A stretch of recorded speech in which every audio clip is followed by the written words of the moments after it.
in this big book here that I hope you've read, because you're getting ready to start a jury trial, and I really hope you've read these because it's the court rules and the rules of evidence, and you need to know these things in this case. And then we also have the 2 civil infractions that I plan to handle after we finish with the jury trial. I just wanted to have a short pre-trial to ensure that we are ready to proceed on that jury trial. And so, Attorney Stolman, are you ready to proceed today with the jury trial? Yes, Your Honor. Okay. And Mr. Renfro, are you ready to proceed today on the jury trial? I'm always ready to defend myself, but I still do not consent. I still do not consent to these trials. These are done on fraud. For the tickets were what initiated the stop, and now you're trying to get me on a crime that hasn't even been, we haven't dealt with the initial problem here. So until that's dealt with, how do we know if I committed a crime? All right, well, one, I'm not trying to get you on anything that's not, stop, I'm not finished. Mr. Renfro, you stopped speaking and then I started speaking, and to be honest with you, it doesn't really matter. When I start speaking, everybody else stops. That's how court works. I've already warned you of that multiple times. So don't test me today, because we're gonna be in front of a jury, and if we start doing it in front of a jury, like I've also told you before, it's not going to happen. I will excuse them, we will have a conversation, and I will hold you in contempt, okay? As I was saying, I'm not trying to get you on anything. I am the court, prosecutor's office, files charges. There's 1 misdemeanor charge, there are 2 civil infractions. You will have the opportunity in your trial to question the officers and to have those questions answered that you have about why you were stopped and et cetera, That's why we have the trial, and that's why we're having the trial. I am well aware that you do not consent to these proceedings. I am well aware that you don't think the legal process in and of itself is legitimate, but the simple fact is that it is, and you are supposed to be here, and we are moving forward with this case today. So, what we will do is this. Now that we've established that everybody is ready to go on the jury trial, I will let the jury board know that we are ready and that we are proceeding today. So anyone who has witnesses that need to be here, make sure that they are here. Make sure you have all your documentation in order. If there are any exhibits that the parties wish to present, I would appreciate if you at least try to exchange those exhibits in advance. I know this is a little bit more difficult case than some others, but at least try to do that. And let the other person know. Maybe there could be a stipulation or not, that's okay. And then the last thing before we take a break, which is what we're gonna do, we're gonna take a break so that we can handle the rest of the cases that are here, and then we'll start the jury trial. The issues of jurisdiction, I've already ruled that this court has jurisdiction. That's not an issue that gets brought up in front of the jury. I have a right to. Don't. You can object to evidentiary hearings or evidentiary hearing issues. You cannot object to jurisdiction in front of a jury. If you do it, I'm going to excuse the jury, and I'm going to hold you in contempt for not following the rules of court. These are not my rules. They are the rules of the courts of Michigan.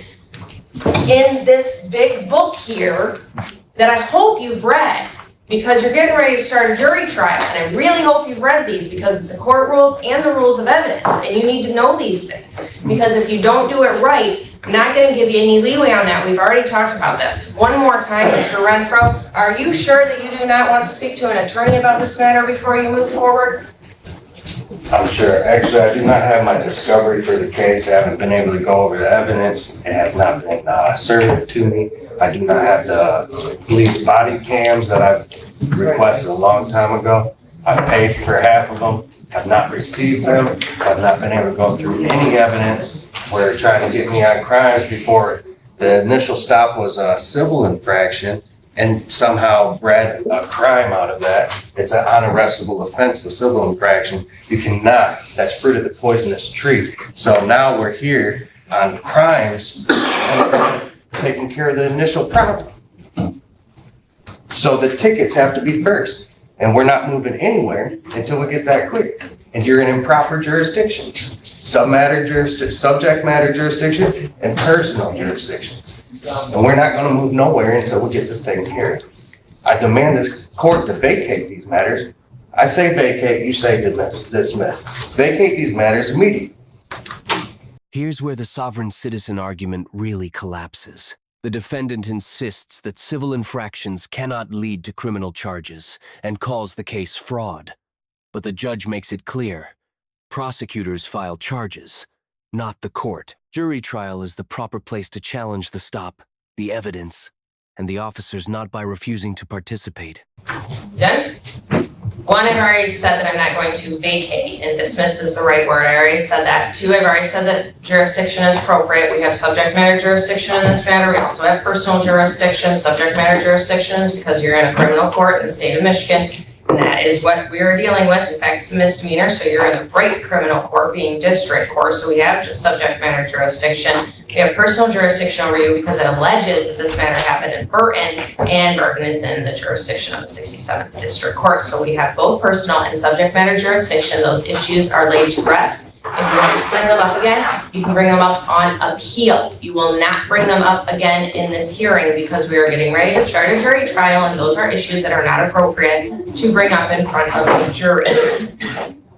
And as far as your issues of civil infractions leading to misdemeanors, happens all the time.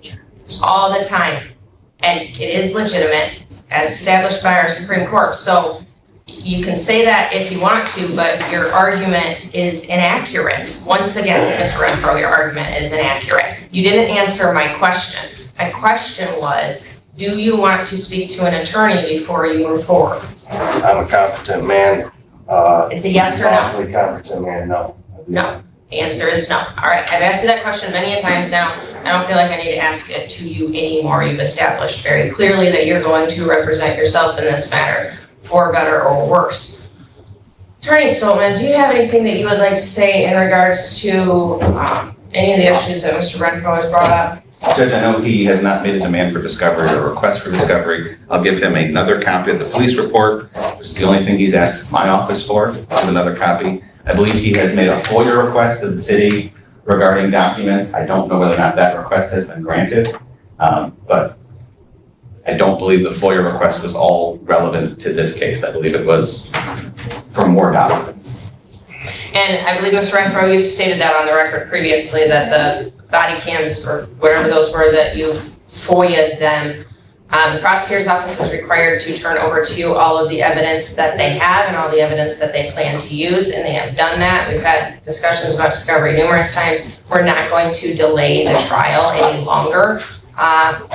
So we're going to have this trial today. Jurisdiction becomes the defendant's main weapon, but it's also his biggest misunderstanding. The judge clearly explains both subject matter and personal jurisdiction, warning him that these arguments are legally settled and cannot be raised before the jury. Continuing this line risks contempt, not dismissal.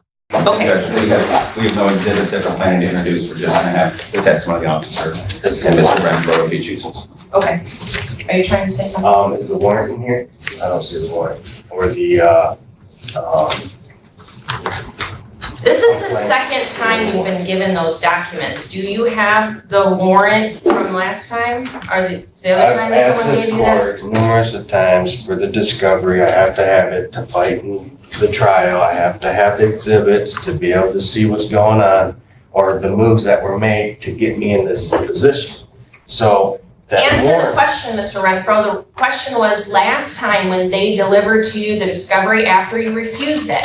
Because you actually said you didn't want it because you were confused about how the court rules work. You got the discovery. Did you get the warrant in that discovery? It's not necessary, I didn't just get so the you know, but I'm gonna discovery. make sure that you have it. Do you have it or not? No. Okay, the answer is no. So here's what I'm going to do, unless there's an objection. I am going to provide the statements for probable cause as well as warrant and complaint copy out of the file. So Mr. Renfro has that. He doesn't have any complaints about not having it. Our Attorney Stolman, do you have any objection to that? No, no. Okay, all right, so we'll make a copy of that, Mr. Renfro, and I, quite frankly, I'm pretty confident that this has already been given to you, but we'll make you another copy so that you have it right now. I can copy that. Okay, all right, we will pause on this matter, and we will come back in not too long, and we'll get started on that jury trial. Thank you, everybody. Thank you. Selena Stillman. Anybody can speak, but certainly can speak. In the end, this case shows the real danger of sovereign citizen beliefs in court. Refusing counsel, misunderstanding discovery, and ignoring procedural rules doesn't stop the trial, it speeds it up. The jury will hear evidence, not ideology. And this defendant is walking into trial completely unprepared.